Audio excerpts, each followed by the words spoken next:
الحمدللہ رب العالمین والصلاۃ والسلام علی رسولہ کریم۔ شیطان سے کیسے بچا جائے، شیطان کو کیسے بھگایا جائے، اسی سلسلے میں چند باتیں ہیں۔ شیطان چونکہ یہ ایمان والوں کا کھلا دشمن ہے اور ایمان والوں کے بالکل راستے میں آ کر کے بیٹھتا ہے۔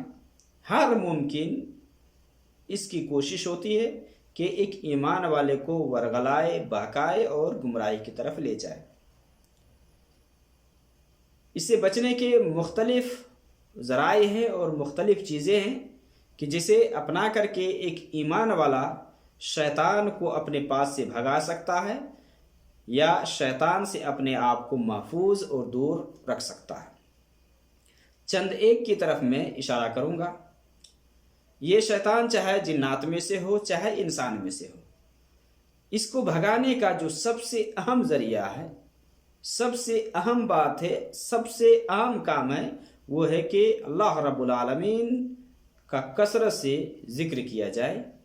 ذکر الہی کی کثرت ہو، اس سے شیطان بھاگتا ہے۔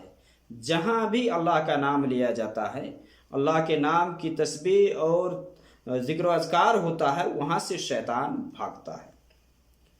قرآن میں اللہ رب العالمین نے فرمایا وَإِذَا قَرَأْتَ الْقُرْآنَ جَعَلْنَا بَيْنَكَ وَبَيْنَ الَّذِينَ لَا يُؤْمِنُونَ بِالْآخِرَةِ حِجَابًا مَسْتُورًا، کہ جب آپ قرآن پڑھتے ہیں تو ہم آپ کے اور ان کے درمیان جو آخرت کے اوپر ایمان نہیں رکھتے ایک مخفی پردہ حائل کر دیتے ہیں۔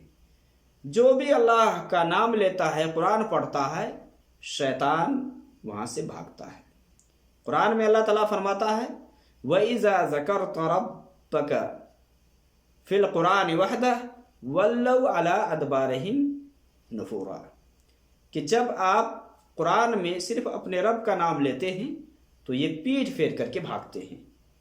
اسی طرح سے اللہ رب العالمین نے فرمایا فَوَيْلٌ لِّلْقَاسِيَةِ قُلُوبُهُم مِّن ذِكْرِ اللَّهِ، کہ ان لوگوں کے لیے ہلاکت و تباہی ہے، ان لوگوں کے لیے ہلاکت ہے جو لوگ اللہ کے ذکر سے تنگ ہو جاتے ہیں، اللہ رب العالمین کے نام سے جن کے دل سخت ہو جاتے ہیں، مضبوط ہو جاتے ہیں، اللہ کے ذکر سے بھاگتے ہیں، تو ایسے لوگوں کی ہلاکت و تباہی ہے۔ کون لوگ بھاگتے ہیں اللہ کے نام لینے سے، اللہ کے ذکر سے کون لوگ بھاگتے ہیں؟ یہ شیطان، یہ جو کفر کرنے والے ہیں، جو اللہ پر ایمان نہیں رکھتے، وہ لوگ بھاگتے ہیں۔ تو اللہ رب العالمین کا نام لینا، ذکر و اذکار کرنا، یہ سب سے اہم بات ہے جس کے ذریعے سے ایک انسان اپنے آپ کو شیطان کو محفوظ کر سکتا ہے اور شیطان کو اپنے پاس سے دور ہٹا سکتا ہے۔ دوسری بات اس میں ہے کہ جب بھی انسان، ایک مومن، اپنے اندر یا اپنے پاس شیطانی وسوسہ محسوس کرے تو وہاں اعوذ باللہ من الشیطان الرجیم کہے۔ قرآن میں اللہ نے فرمایا وَإِمَّا يَنزَغَنَّكَ مِنَ الشَّيْطَانِ نَزْغٌ فَاسْتَعِذْ بِاللَّهِ، کہ جب بھی شیطان اکسانے کی کوشش کرے تو اللہ رب العالمین سے پناہ طلب کرو، شیطان سے پناہ طلب کرو، شیطان کو بھگاؤ۔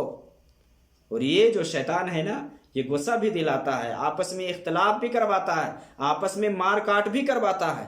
اس لیے نبی صلی اللہ علیہ وسلم نے دو لوگوں کو دیکھا، دونوں آپس میں گالی گلوچ کیا کیا کر رہے تھے۔ ایک کا منہ بالکل سرخ ہو گیا، لال ہو گیا، اس کی رگیں پھول گئی۔ تو نبی صلی اللہ علیہ وسلم نے فرمایا کہ میں ایک ایسی بات جانتا ہوں کہ جسے یہ کہہ لے تو اس کا یہ غصہ ختم ہو جائے گا، اور وہ ہے اعوذ باللہ من الشیطان الرجیم۔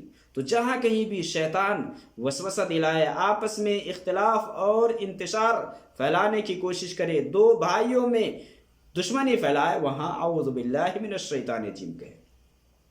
تیسری چیز شیطان کو بھگانے کے لیے کہ ذکر و اذکار تو عمومی طور سے قرآن کریم کی کوئی بھی صورت، کوئی بھی آیت ہے، آدمی پڑھے، شیطان وہاں سے بھاگے گا۔ اگر غور و فکر تدبر کے ساتھ آدمی پڑھتا ہے تو شیطان وہاں سے اٹھ کھڑا ہوتا ہے، بھاگ جاتا ہے۔ لیکن کچھ آیات اور کچھ صورتوں کے بارے میں آیا ہے جو خصوصی طور سے شیطان کو بھگانے کے لیے، خصوصی طور سے اس پر عمل کرنے سے شیطان وہاں سے بھاگتا ہے، شیطان اس کے قریب نہیں آتا ہے۔ ان میں سے ایک آیت آیت الکرسی ہے۔ آیت الکرسی کی بہت زیادہ فضیلت ہے۔ اور حدیث کے اندر ہے، ابو ہریرہ رضی اللہ تعالی عنہ بیان فرماتے ہیں کہ نبی صلی اللہ علیہ وسلم نے رمضان میں زکوٰۃ کی حفاظت کے لیے مجھے مقرر کر دیا۔ ایک شخص آیا، چوری کرنے لگا، میں اس کو پکڑا تو وہ معذرت کرنے لگا، میں اس طرح سے پریشان ہوں، بچے ہیں، چھوڑ دو، اب نہیں آؤں گا۔ ابو ہریرہ کہتے کہ میں نے اس کو چھوڑ دیا۔ دوسری رات بھی آیا، اس رات بھی چھوڑ دیا، تیسری رات پھر آیا وہ۔ ابو ہریرہ نے پکڑا اور کہا کہ آج میں تمہیں نہیں چھوڑوں گا، آج نبی صلی اللہ علیہ وسلم کے پاس لے کر کے ضرور جاؤں گا۔ تو کہنے لگا کہ مجھے چھوڑ دو، میں ایسی بات بتلاتا ہوں کہ جس پر عمل کرو گے تو اللہ کی طرف سے ایک محافظ ہوگا اور شیطان تمہارے پاس قریب نہیں آئے گا صبح تک۔ تو اس نے کہا کہ کیا ہے؟ تو اس نے کہا کہ جب بستر پر آؤ، سونے کے لیے آؤ، تو آیت الکرسی پڑھ کر کے سویا کرو۔ جب آیت الکرسی پڑھ کر کے سو گے تو اللہ کی طرف سے ایک محافظ، ایک نگراں تمہارے پاس رہے گا اور شیطان تمہارے پاس صبح تک نہیں آئے گا، قریب نہیں آئے گا۔ صبح ہوئی، نبی صلی اللہ علیہ وسلم کے پاس ابو ہریرہ گئے تو نبی صلی اللہ علیہ وسلم نے پوچھا کہ تمہارے قیدی نے کیا کیا؟ تو اس نے کہا کہ اس طرح کی بات نبی صلی اللہ علیہ وسلم سے ابو ہریرہ نے ذکر کیا کہ اس نے اس طرح سے کہا ہے کہ آیت الکرسی پڑھ کر کے سو گے تو اللہ کی طرف سے ایک محافظ رہے گا اور شیطان تمہارے قریب نہیں آئے گا۔ تو نبی صلی اللہ علیہ وسلم نے فرمایا کہ اس نے سچ کہا ہے لیکن وہ جھوٹا آدمی ہے۔ بات اس کی یہ صحیح ہے، یہ بات صحیح ہے، لیکن وہ جھوٹا آدمی، اور وہ کون تھا؟ شیطان تھا۔ ذاک الشیطان، آپ نے فرمایا کہ وہ شیطان تھا۔ گویا کہ آیت الکرسی پڑھنے والے کے نزدیک شیطان نہیں ٹھہرتا، اس کے قریب نہیں آتا ہے۔ اسی طرح سے حدیث کے اندر آتا ہے، نبی صلی اللہ علیہ وسلم نے فرمایا لا تجعلوا بیوتکم مقابر ان الشیطان ینفر من البیت الذی تقرأ فیہ سورۃ البقرہ، کہ تم اپنے گھروں کو قبرستان مت بناؤ، مراد کی گھر میں قرآن پڑھا کرو جس گھر کے اندر سورہ بقرہ کی تلاوت ہوتی ہے۔ آپ نے فرمایا اس گھر سے شیطان بھاگ نکلتا ہے، شیطان اس گھر سے چلا جاتا ہے۔ جہاں بھی آدمی بیٹھ کر کے سورہ بقرہ کی تلاوت کرے گا شیطان وہاں سے بھاگے گا۔ اسی طرح سے حدیث کے اندر آتا ہے، نبی صلی اللہ علیہ وسلم نے فرمایا کہ جو بھی سورہ بقرہ کی آخری 2 آیات پڑھ لے گا، سورہ بقرہ کی آخری 2 آیات، تو اس رات کے لیے یہ دونوں آیتیں کافی ہو جاتی ہیں۔ کافی کی چیز سے، یا تو قیام اللیل سے کافی ہو جاتی ہے، یا ہر شر اور فساد سے یہ کافی ہو جاتی ہے۔ شیطان بھی اس سے بھاگتا ہے۔ تو سورہ بقرہ کی خصوصی طور سے فضیلت ہے، سورہ بقرہ پڑھنے سے شیطان بھاگتا ہے، سورہ بقرہ کی آخری 2 آیات پڑھنے سے بھی شیطان بھاگتا ہے۔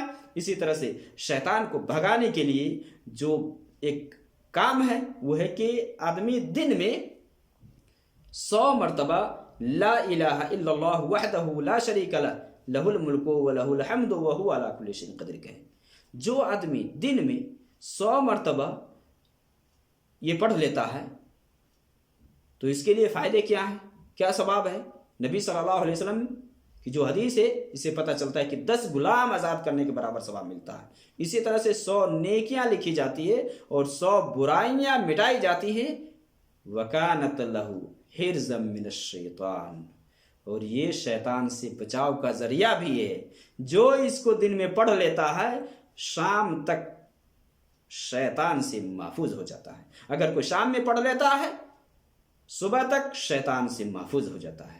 تو یہ جو کلمہ ہیں لا الہ الا اللہ وحدہ لا شریک لہ لہ الملک ولہ الحمد وہو علی کل شیء قدیر، اس کو آدمی پڑھے گا تو شیطان اس سے دور ہٹے گا، شیطان اس کے قریب نہیں آئے گا۔ اسی طرح سے حدیث کے اندر ہے کہ ایک شخص جب مسجد میں جاتا ہے اور مسجد میں جب داخل ہوتا ہے تو یہ دعا پڑھتا ہے اعوذ باللہ العظیم وبوجہہ الکریم وسلطانہ القدیم من الشیطان الرجیم، یہ پڑھ لیتا ہے تو شیطان کہتا ہے کہ اس نے اپنے آپ کو مجھ سے محفوظ کر لیا، اپنے آپ کو مجھ سے حفاظت میں لے لیا، اب شیطان اس کے قریب نہیں جائے گا۔